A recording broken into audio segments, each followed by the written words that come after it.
Admiral Jake Morrison stood on the bridge of the battleship Titan's Edge and watched the stars through the main window. His crew moved around him with quiet efficiency. They had been waiting for 3 days now, ever since the alien message arrived. Message was simple and terrifying. The Zephyrians, as they called themselves, had given humanity one choice: surrender and pay tribute, or face destruction. Jake had seen the recordings of their ships. They were massive, sleek vessels that made human battleships look like toys. Admiral, Lieutenant Commander Lisa Blake, called from her station. "I'm picking up something on long-range sensors. It's coming from the direction of the Zephyrian fleet." Jake walked over to her console. The green screen showed a single dot, moving toward Earth at incredible speed.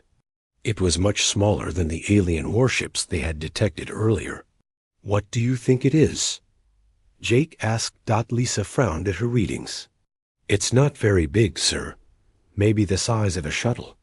But it's moving faster than anything we've ever seen." Jake felt a cold feeling in his stomach. The Zephyrians had been clear in their message. They would demonstrate their power before destroying Earth completely. This had to be their demonstration. "Get me a direct line to Earth Defense Command," Jake ordered, "and patch me through to Dr. Carter on the lunar station." The main screen flickered, and 2 faces appeared. General Paul Williams sat in his command bunker deep under the Rocky Mountains. Dr. Alex Carter stood in the observation deck of the Lunar Defense Station, Earth hanging like a blue marble behind him. "Gentlemen," Jake said, "we have incoming. One object, very fast, heading straight for Earth." Dr. Carter adjusted his glasses and looked at something off-screen. "I see it on our sensors, too. The energy readings are off the charts. This thing is putting out more power than our entire defense grid." General Williams leaned forward. "How long do we have?" 18 minutes until it reaches Earth's atmosphere," Lisa reported. Jake watched the dot on the screen get closer. Around him, his crew prepared for what might be their last battle. The human fleet was brave, but they all knew they were no match for alien technology. "Sir," Lisa said suddenly, "I'm receiving a transmission from the object. It's the same frequency the Zephyrians used before." "Put it through," Jake ordered. The voice that came through the speakers was cold and mechanical. It spoke perfect English, but with a strange accent that made Jake's skin crawl. "Humans of Earth," the voice began, "you have refused our generous offer of protection. Now you will see the price of defiance. We send you a gift, a pacification device that will cripple your civilization without destroying your planet entirely. Consider this mercy. When the device activates, you will have 1 hour to send your surrender. Refuse, and we will return with our full fleet." The transmission ended, leaving the bridge in silence. Dr. Carter was the first to speak. "Pacification device? That sounds like some kind of weapon designed to disable rather than destroy. Can we stop it?" General Williams asked. Jake looked at his tactical display. The object was now only 12 minutes away. "We can try. All ships, prepare to engage." The human fleet moved into position. Destroyers, cruisers, and fighters formed. A defensive line between the alien weapon and Earth. Jake knew it was probably hopeless, but they had to try. 8 minutes to intercept," Lisa reported. Jake opened a channel to all ships. "This is Admiral Morrison. Today, we face an enemy that thinks we're weak. They think we'll roll over and surrender at the first sign of trouble. Let's show them what humans do when backed into a corner." The alien weapon came into visual range. It was a sleek, crystalline object that seemed to bend light around it. Energy crackled along its surface, and Jake could see why their sensors had gone crazy. This thing was a bomb, unlike anything humanity had ever created. "All ships open fire," Jake commanded. The space around the alien weapon lit up with laser fire and missile explosions. The human fleet threw everything they had at the device. For a moment, Jake felt hope. Maybe they could destroy it before it reached Earth. But the weapon passed through their attack without slowing down. The energy shield around it absorbed every shot like they were throwing pebbles at a mountain. "It's not working," Lisa said. Her voice tight with fear. Jake was about to order a ramming attack when Dr. Carter's voice came through the cone. "Wait, I have an idea. The Lunar Defense Station has those new gravitational field generators. They're experimental, but they might work." "What are you thinking?" Jake asked. "Instead of trying to destroy it, what if we try to capture it? If we can create a strong enough gravitational field, we might be able to pull it off course and trap it." General Williams shook his head. "That's insane. Those generators have never been tested on anything like this." "Do we have a choice?" Dr. Carter asked. "It'll reach Earth in 4 minutes." Jake made the decision. "Do it." On the lunar station, Dr. Carter ran to the control room where Dr. Maya Johnson was already working at the gravitational field controls. Mia was one of the brightest scientists on Earth, and if anyone could make this work, it was her. "Maya, we need maximum power to the field generators," Dr. Carter said. Maya's fingers flew over the controls. "I'm redirecting power from everything else. Life support, communications, everything. We'll have maybe 5 minutes before the station shuts down." The alien weapon was now visible from Earth's surface, a bright star moving across the sky.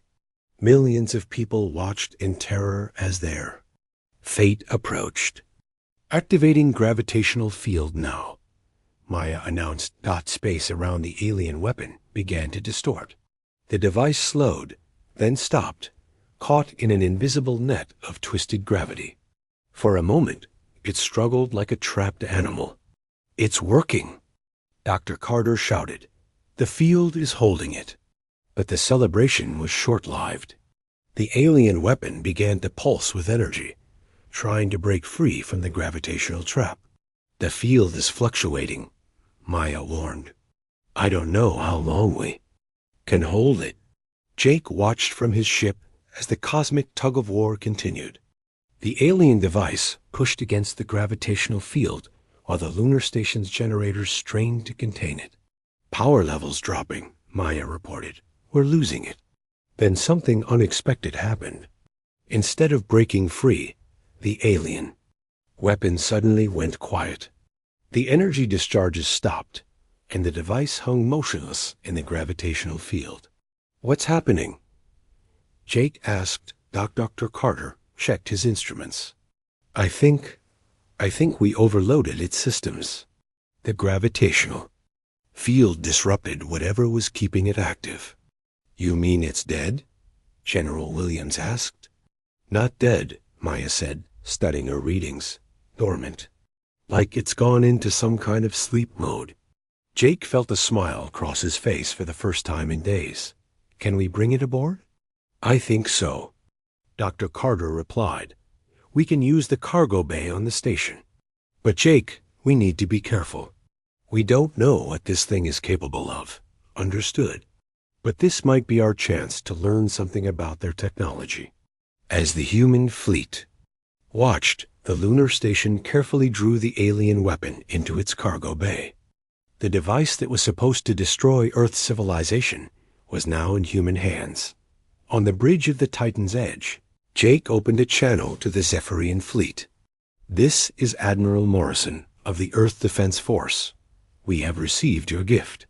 Thank you for the technology."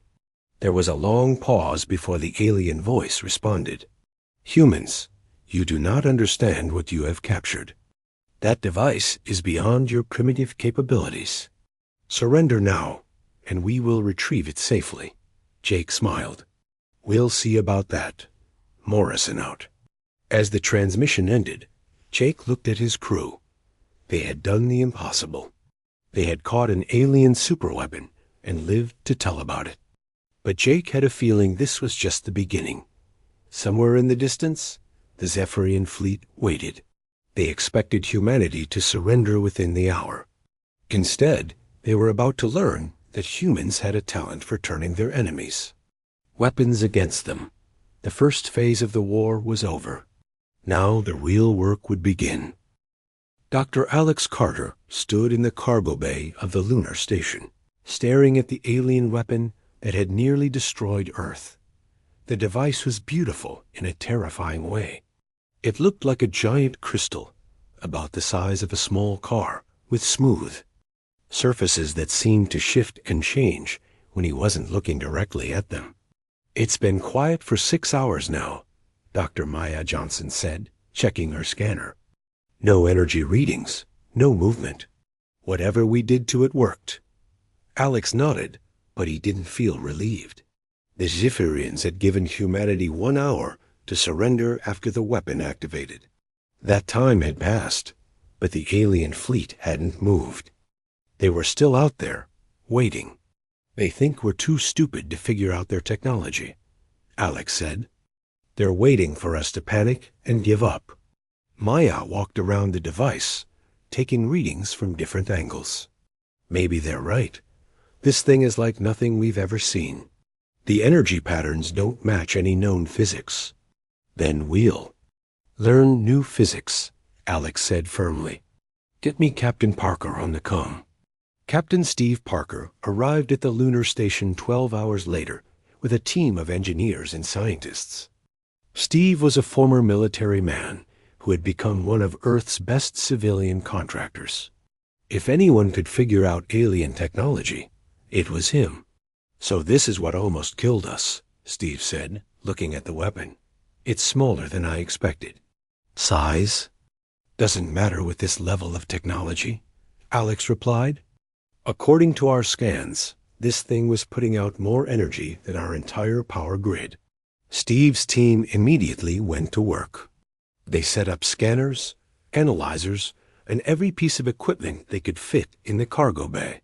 The alien weapon sat in the center like a giant puzzle, waiting to be solved. Dr. Johnson worked with the quantum analysis team, while Colonel Rachel Adams handled the military applications group. Rachel was a weapons specialist who had worked on some of Earth's most advanced military projects. "The outer shell is some kind of crystalline structure," Maya reported after the first day. "But it's not like any crystal we know. It seems to exist in multiple dimensions at once." "What does that mean?" Steve asked. "I'm not sure yet, but I think that's how it was able to ignore our weapons. It wasn't really in our space when we were shooting at it." Alex felt a chill. "You mean it can phase in and out of reality?" "Something like that. But here's the interesting part. When we caught it with the gravitational field, we forced it to become solid in our dimension. That's why it shut down."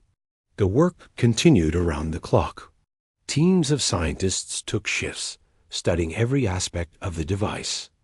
They used electron microscopes, quantum scanners, and equipment that had been theoretical just months before. On the third day, Steve made the first breakthrough. "I think I found the power source," he announced to the team. "It's here, in the center of the device. But it's not nuclear, and it's not fusion. It's something else entirely." Alex looked at the readings. "Quantum entanglement?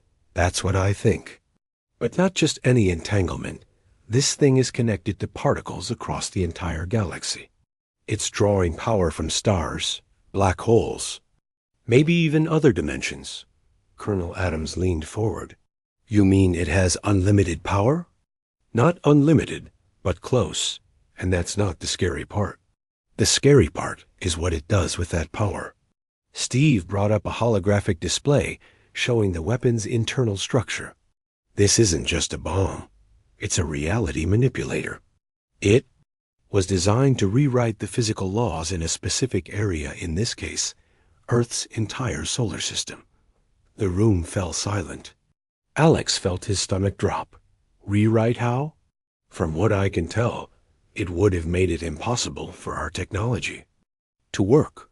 No electricity, No combustion engines, no nuclear power. We would have been sent back to the Stone Age. Maya stared at the device with new respect. That's actually more merciful than just destroying us. Merciful, but effective, Rachel added. A civilization that can't use technology can't fight. Back. Alex walked closer to the weapon, but we stopped it. The question is, can we understand how it works well enough to use it ourselves? That's the crazy part, Steve said. I think we can. Human technology is actually more compatible with this thing than I expected. How is that possible? Rachel asked. Maya pulled up her own research. I've been studying the quantum entanglement patterns. The device seems to be designed to work with neural networks' biological brains. The Zephyrians must have similar brain structures to humans. Are you saying we can control it? Alex asked. Maybe, but that's not the interesting part. The interesting part is that I think we can improve it. The team looked at her in surprise. Improve alien super technology? Steve asked. Think about it, Maya continued. This device was designed to work in any solar system, on any planet. But we know Earth's specific conditions. We know our magnetic field, our gravity, our atmosphere. We could modify it to work much more efficiently here. Alex felt his mind racing. And if we can make it work more efficiently on Earth, we can make it more powerful, Rachel finished. Much more powerful. The next week was a blur of activity. The team worked in shifts, sleeping in the lab when they had to. They mapped every circuit, every energy pathway, every quantum connection in the alien device. Ambassador Helen Brooks arrived on the 5th day to check on their progress. Helen was Earth's lead diplomat, and she had been trying to negotiate with the Zephyrians since the crisis began. The aliens are getting impatient, she reported. They keep asking when we're going to surrender. I think they're starting to suspect we're up to something. How long can you keep them talking? Alex asked. Maybe another week. After that, they'll probably attack. Alex looked at his team. They were tired, but determined. We need more time.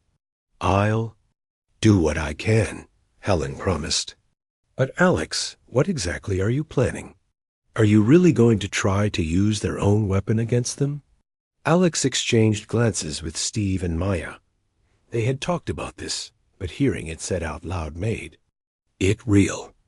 That's the plan, Alex said, but not the way you think. We're not just going to send their bomb back to them. We're going to send them something much worse. Helen looked worried. What do you mean? Maya stepped forward. The original device was designed to disable technology in one solar system. But with our modifications, we can create a quantum cascade effect. Instead of just shutting down technology, we can make it so their technology never existed in the first place. That sounds incredibly dangerous, Helen said. It is, Steve agreed. But they started this. They sent us a weapon designed to destroy our civilization. We're just returning the favor. Colonel Adams pulled up tactical displays. The modified device won't just be more powerful. It'll be completely undetectable until it activates. We can use their own stealth technology against them. Alex watched the alien weapon as his team worked around it. Cables and human technology, now connected to the crystalline structure. It looked like a strange marriage of two different approaches to science. The irony is perfect, he said. They sent us this weapon to show us how primitive we are. Instead, they gave us the key to defeating them. Are you sure this will work? Helen asked. Maya looked up from her calculations. The math checks out. The quantum entanglement network that powers their device can be reversed. Instead of drawing power from across the galaxy, we can send a signal that will disrupt their entire technological base. Their whole civilization runs on the same quantum principles, Steve added. If we can create the right interference pattern, we can shut down everything they have. Alex felt a grim satisfaction. They wanted to send us back to the Stone Age. We're going to do the same to them. The work continued. Human and alien technologies merged in ways that should have been impossible. The device that was supposed to destroy Earth's civilization was becoming the weapon that would save it.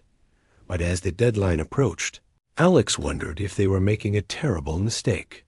The power they were playing with was beyond anything humanity had ever controlled. If something went wrong, they might destroy themselves along with the Zephyrians. Second thoughts? Maya asked, noticing his expression. Alex looked at Earth through the station's window. His home planet looked peaceful from here, but he knew that millions of people were depending on them to succeed. No, he said. They wanted to show us what happens when you threaten humanity. Let's show them what happens when humanity fights back. The alien weapon pulsed with new energy as the modifications neared completion. Soon, it would be time to return the Zephyrians' gift. But it wouldn't be the same device they had sent. It would be something far more dangerous, a weapon created by human ingenuity and powered by alien technology. The countdown to humanity's response had begun. Dr. Alex Carter hadn't slept in 36 hours. His eyes burned as he stared at the modified alien weapon, now bristling with human technology. Cables snaked across its crystalline surface like veins, connecting alien quantum processors to human control systems. Final integration in progress. Captain Steve Parker reported from his position at the main console. All systems are responding within normal parameters. Alex walked around the device, checking each connection point. The weapon looked different, now more aggressive, more dangerous. Where the original had been elegant and smooth, their modifications had added sharp edges and pulsing energy conduits. Power levels are incredible, Dr. Maya Johnson said, reading her instruments. We're showing energy output that's off our scales. This thing could. She stopped, looking troubled. Could what? Alex asked. Could destroy more than just one star system. If the cascade effect spreads too far, it might keep going indefinitely. The room fell silent. Colonel Rachel Adams looked up from her tactical display. How far could it spread? Maya ran some quick calculations. Worst case scenario? It could affect everything within 1,000 light years. Maybe more. Alex felt his stomach drop. That would include Earth. No, Steve said quickly. The Earth is protected by our modifications. The quantum signature we built into the device will recognize our technology and skip over it. But everyone else gets sent back to the Stone Age. Rachel finished. General Paul Williams chose that moment to call from Earth. His face appeared on the main screen, looking tired and worried. Status report, he said without preamble. The device is almost ready, Alex replied, but we've discovered a problem. The weapon might be too powerful. Too powerful how? Maya explained the cascade effect, while Alex watched the general's expression change from concern to alarm. You're talking about destroying multiple civilizations, Williams said. That's not defense. That's genocide. They started this, Rachel said firmly. They sent us a weapon designed to destroy our civilization. We're just returning the favor. But we're talking about innocent people on other worlds, Alex said. Civilizations that have nothing to do with this war. Ambassador Helen Brooks appeared on a second screen, joining the conversation from her diplomatic station. I've been monitoring alien communications. These Zephyrians have been contacting other species, trying to build a coalition against humanity. If this war spreads, we could face dozens of alien civilizations. All the more reason to end it now, Steve said. One decisive strike that shows the galaxy what happens when you threaten Earth. Alex looked at the weapon again. It pulsed with contained energy, ready to unleash destruction on a scale that humanity had never imagined. The moral weight of what they were about to do pressed down on him. There has to be another way, he said. Is there? Rachel asked. They gave us 72 hours to surrender. That time is almost up. If we don't act now, they'll invade Earth with their full fleet. Maya brought up a tactical display showing the Zephyrian forces. Intelligence estimates they have over 500 ships waiting at the edge of our solar system. Our entire fleet wouldn't last 10 minutes against them. Unless we use this, Steve said, patting the modified weapon. Project Boomerang is our only chance. Alex walked to the window and looked out at Earth. The blue planet hung in space, beautiful and fragile. Somewhere down there, billions of people were going about their lives, unaware of the decision being made in this small lunar station. What if we modified the weapon again? He asked suddenly. Made it more precise? How? Maya asked.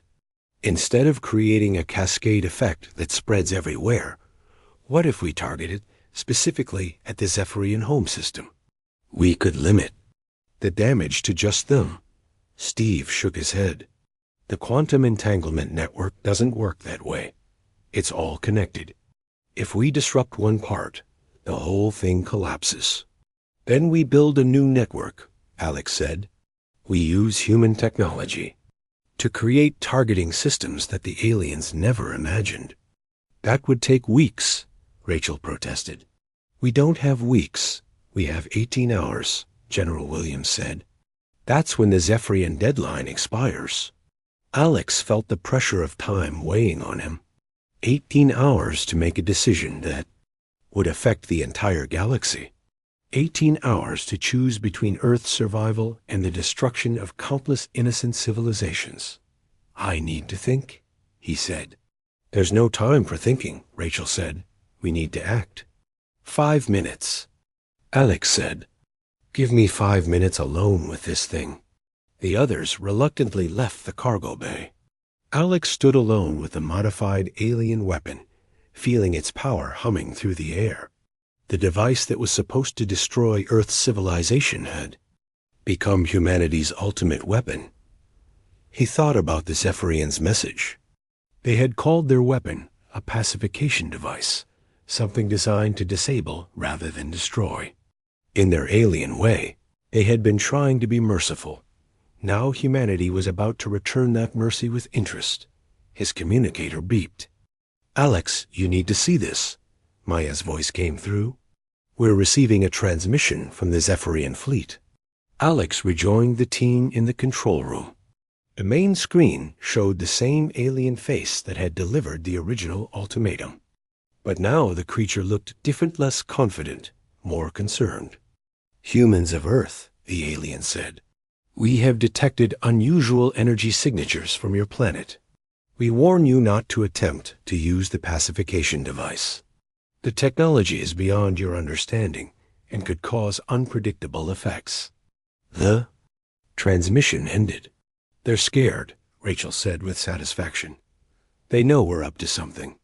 Or they're trying to prevent us from making a terrible mistake, Alex said. Steve pulled up sensor readings. They're moving their fleet closer. Whatever they're planning, it's happening soon. General Williams contacted them again. We're detecting massive energy buildups in the alien ships. They're preparing to attack. Alex made his decision. We're out of time. Activate Project Boomerang. Alex, are you sure? Maya asked. No, he said honestly. But I'm sure that if we don't act now, Earth dies. And if Earth dies, then all of this is meaningless anyway. The team moved to their positions. Steve began the activation sequence while Maya monitored the quantum entanglement network. Rachel prepared the targeting systems, and Alex stood ready to give the final command. Weapon is coming online, Steve reported. All systems showing green. Quantum entanglement network is stable, Maya added. But Alex, I'm still showing massive potential for cascade effects. I know, Alex said. But maybe that's what it takes. Maybe the galaxy needs to learn that humanity isn't going to be pushed around. The weapon began to glow brighter, energy crackling along its surface. The modifications they had made were working perfectly, combining human engineering with alien. Technology in ways that neither species had imagined possible. Targeting systems locked on Zephyrian home system, Rachel reported. Distance, 400 light years. At this power level, the weapon will arrive in less than an hour, Steve sighed. And the effects will be instantaneous. Alex looked at his team. They were all tired, scared, and uncertain. But they were also determined. They had worked together to create something unprecedented, a weapon that could end the war before it truly began. Any last thoughts? He asked. Maya looked at her calculations one more time. We're crossing a line here. Once we do this, there's no going back. Humanity will be known as the species that created the ultimate weapon. Better than being known as the species that got wiped out, Rachel said. Steve nodded. The Zephyrians made their choice when they sent that weapon to Earth. Now we're making ours. Alex took a deep breath. Then let's show the galaxy what happens when you threaten humanity. Activate Project Boomerang. The weapon's glow intensified to blinding levels. Energy readings spiked beyond anything they had ever recorded. The device that had been meant to destroy Earth's civilization was now ready to return that gift to its creators. Weapon is armed and ready, Steve announced, awaiting final authorization. Alex looked at Earth one more time through the window. His home planet looked peaceful, unaware of the decision that would change everything. Authorization granted, he said. Fire. The modified alien weapon launched itself into space, heading for the Zephyrian home system at speeds that defied human understanding. Behind it, it left a trail of quantum energy that would be visible for light-years in 18 hours. The Zephyrians would learn what it meant to underestimate humanity. The species that had sent Earth a weapon to demonstrate their superiority was about to receive a lesson in human ingenuity. The countdown to the galaxy's new reality had begun. Admiral Jake Morrison stood on the bridge of the Titan's edge, watching the modified alien weapon disappear into the depths of space. The device moved faster than anything human technology had ever created, leaving a trail of quantum energy that made his sensors scream warnings. Weapon is on course for the Zephyrian home system, Lieutenant Commander Lisa Blake reported. Estimated arrival time, 53 minutes. Jake nodded, but his attention was focused on the tactical display.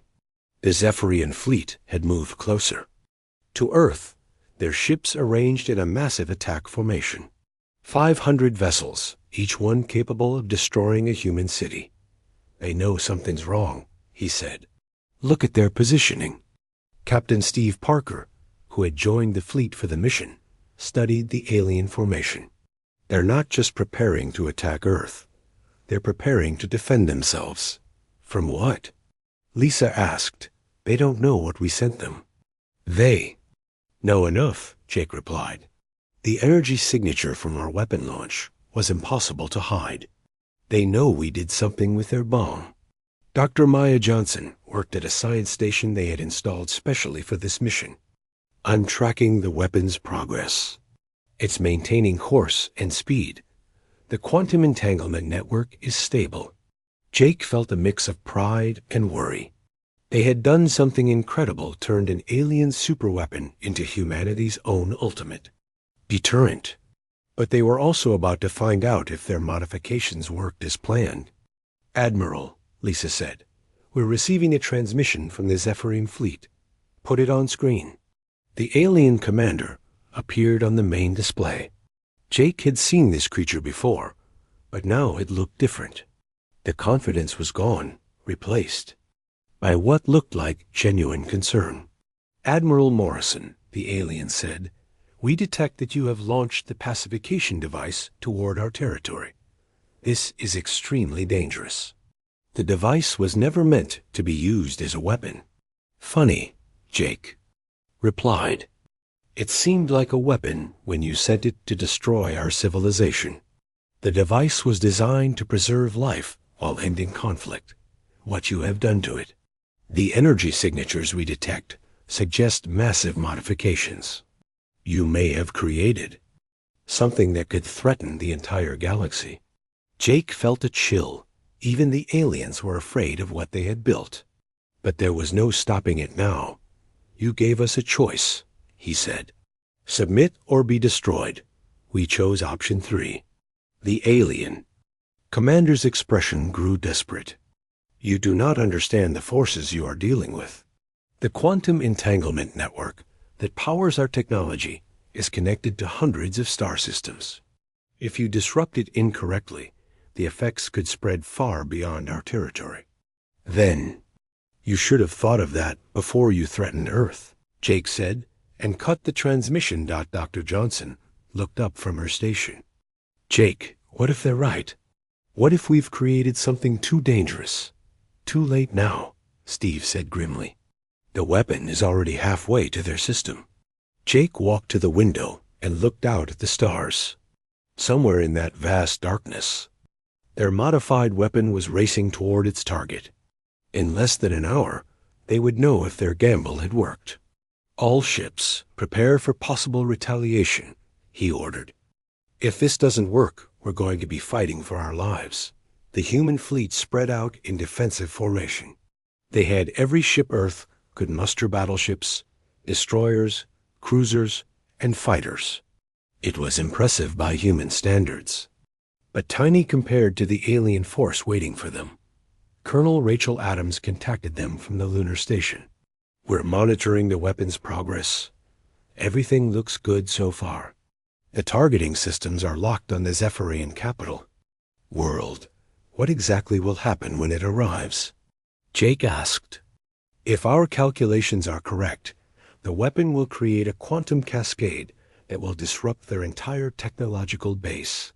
Every ship, every computer, every advanced tool they have will simply stop working. And if your calculations are wrong? There was a pause. Then we might have just destroyed half the galaxy.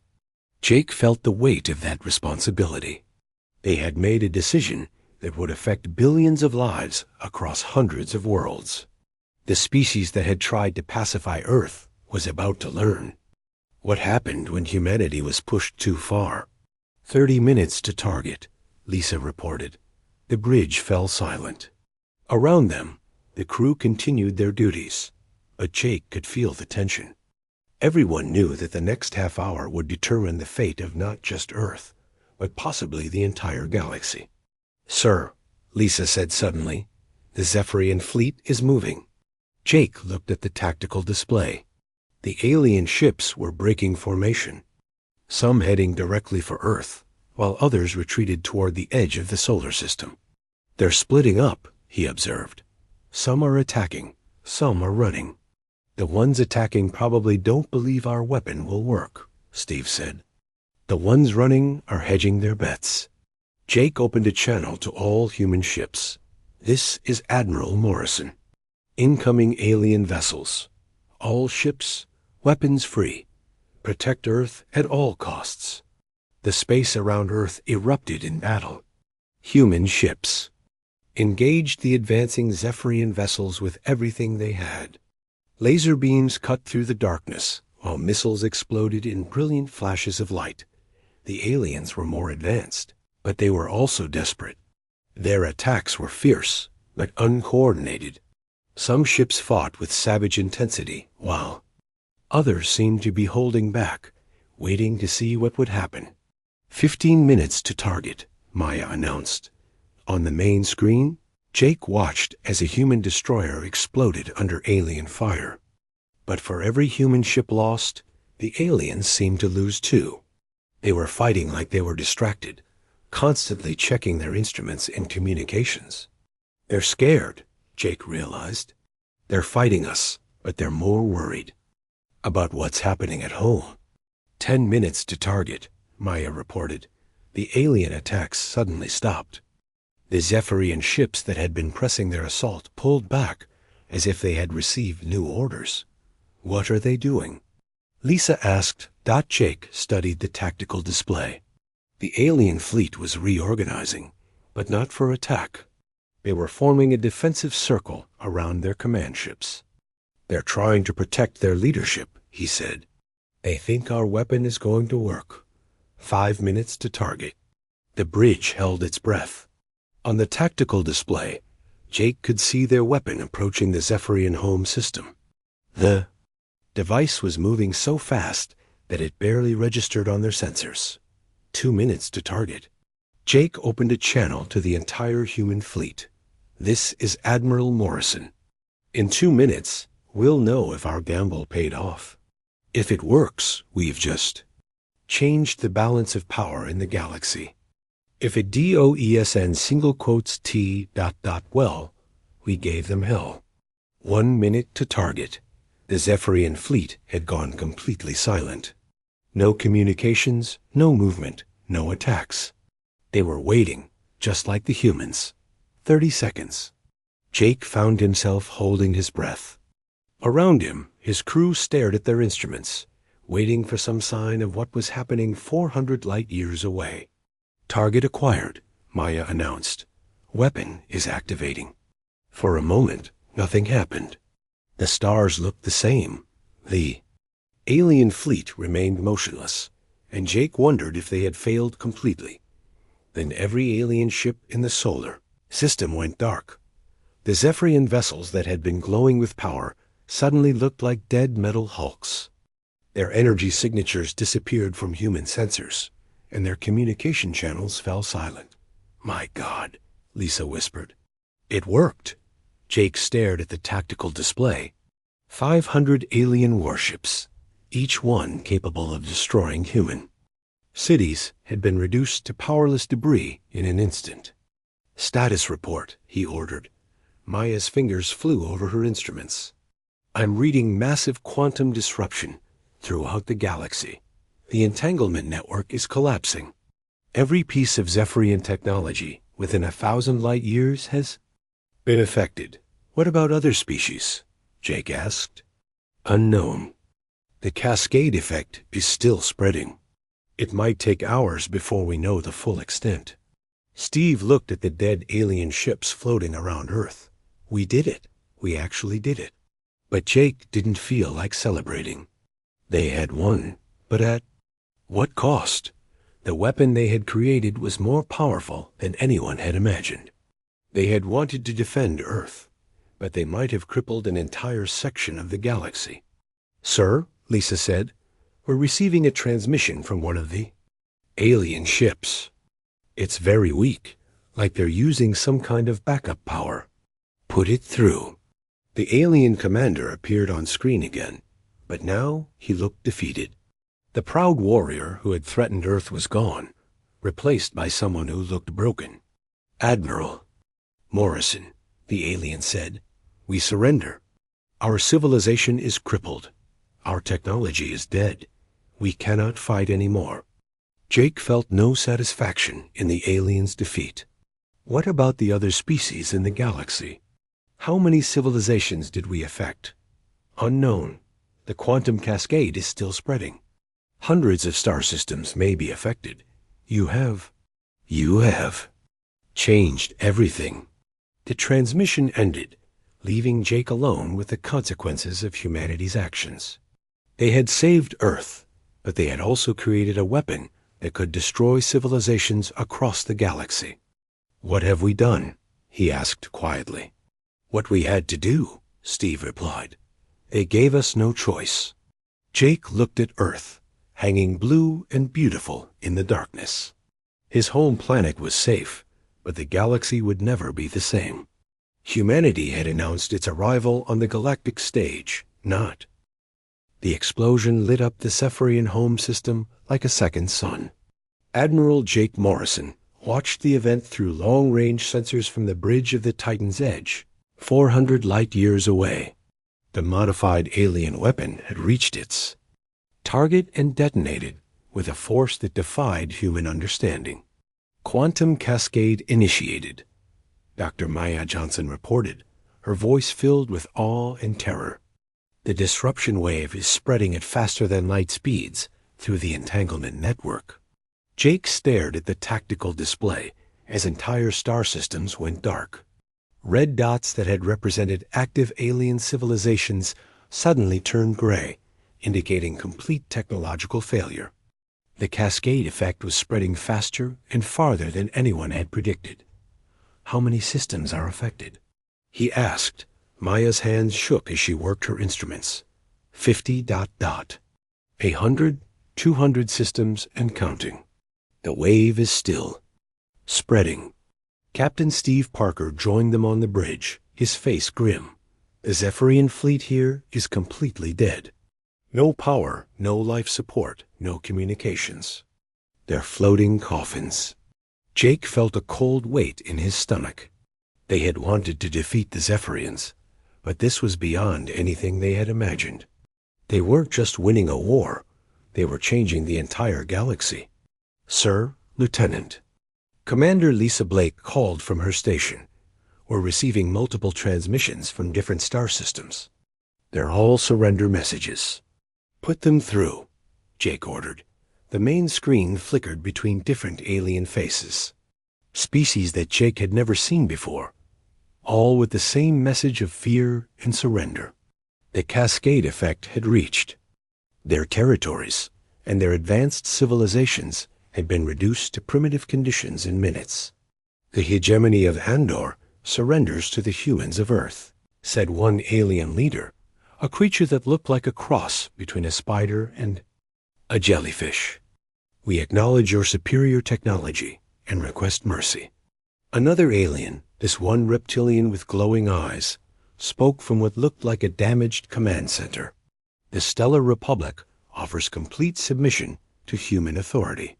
We will provide tribute and resources as you demand." Jake turned off the display. He couldn't watch anymore.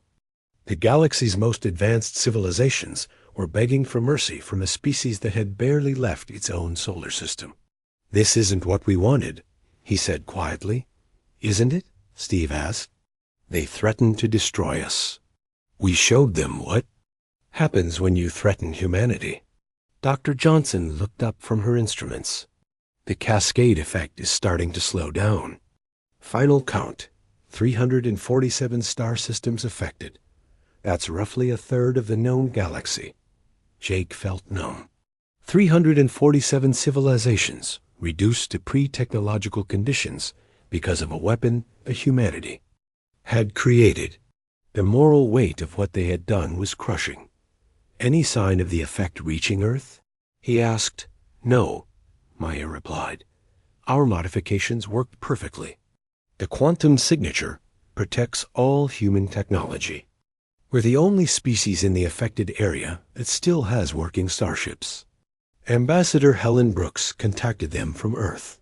Her face on the screen looked haggard, as if she hadn't slept in days.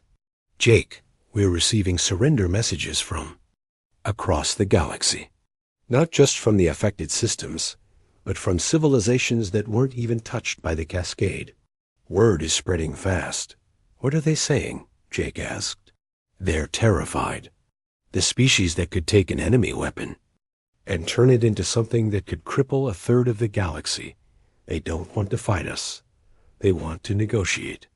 Jake looked at the tactical display, where the gray dots representing dead civilizations stretched across space like a scar. "What kind of negotiations?"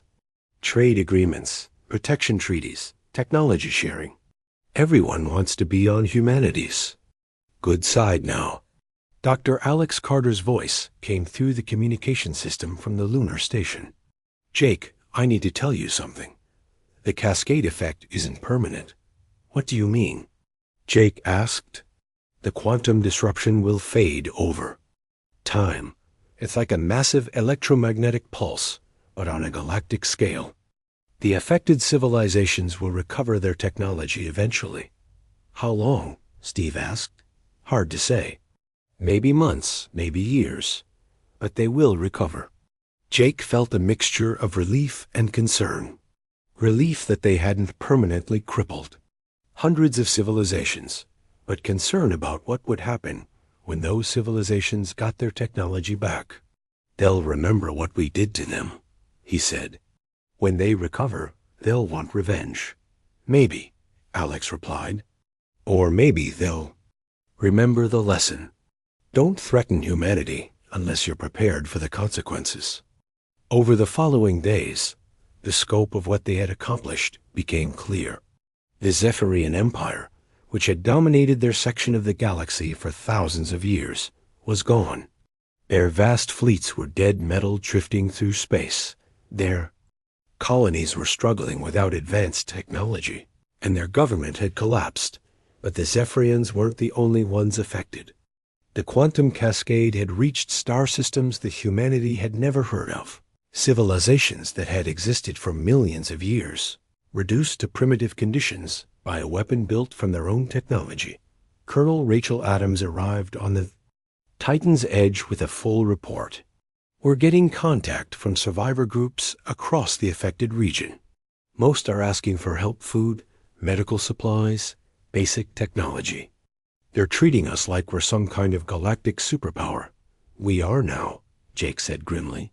Whether we wanted to be or not, the irony wasn't lost on him.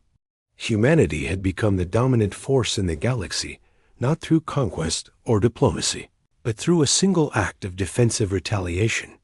The species that had been threatened with extinction was now the most feared power in known space. What do we do now? Lisa asked. Jake walked to the window and looked out at the stars.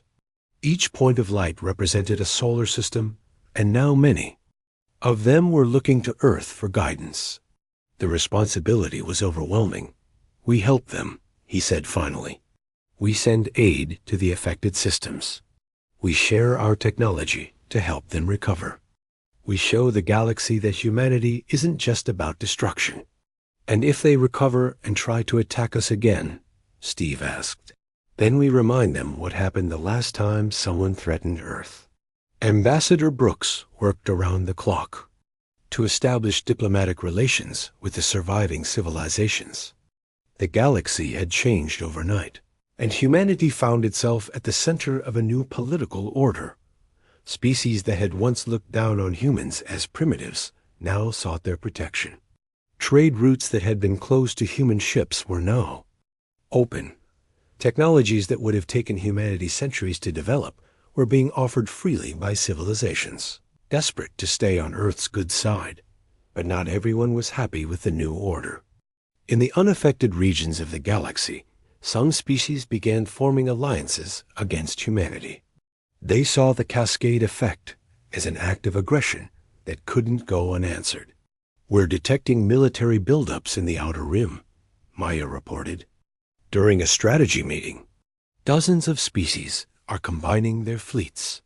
Let them come, Steve said. We've shown what happens when you threaten humanity. Are they really stupid enough to try again? They're scared, Jake said. A species that can cripple a third of the galaxy overnight. They think we're too dangerous to exist. The first test of the new order came 6 months later. A coalition of 47 alien species sent a fleet to Earth, demanding that humanity surrender its superweapon and submit to galactic authority. Jake met them at the edge of the solar system with a single message. We don't have a superweapon. We have something better: human ingenuity. Turn around and go home, or find out what we've built since the last time someone threatened us. The alien fleet retreated without firing a shot. Dr. Carter had been working on new projects during the recovery period. The quantum principles they had learned from the Zephyrian weapon had opened up possibilities that seemed like magic. Faster than light travel, dimensional manipulation, weapons that could rewrite reality itself. We're not the same species we were a year ago, he told Jake during a visit to the lunar station. The knowledge we gained from that weapon has advanced our technology by thousands of years. We're not just a galactic power now, we're potentially the most advanced civilization in the galaxy. Jake looked at the new devices his team had created. Weapons that could phase through any defense, shields that could protect entire star systems, engines that could cross the galaxy in days instead of years. Sometimes I wonder if we should have just surrendered, he said. Would the galaxy be better off if the Zephyrians had won? Would Earth be better off? Alex asked. They wanted to destroy our civilization. We chose to survive, and survival. Sometimes requires terrible choices. The final scene of humanity's transformation came a year after the Cascade Effect. Jake stood on the bridge of the Titan's Edge, leading a new human exploration fleet toward the galactic core. The ships around him were unlike anything humanity had ever built sleek. Vessels that incorporated both human engineering and alien technology. New star systems ahead, Lisa reported. Multiple civilizations detected. They're hailing us. Put them through, Jake ordered. The alien face that appeared on screen was different from any they had encountered older, more sophisticated, with technology that rivaled pre-Cascade Zephyrian levels. Welcome, humans of Earth.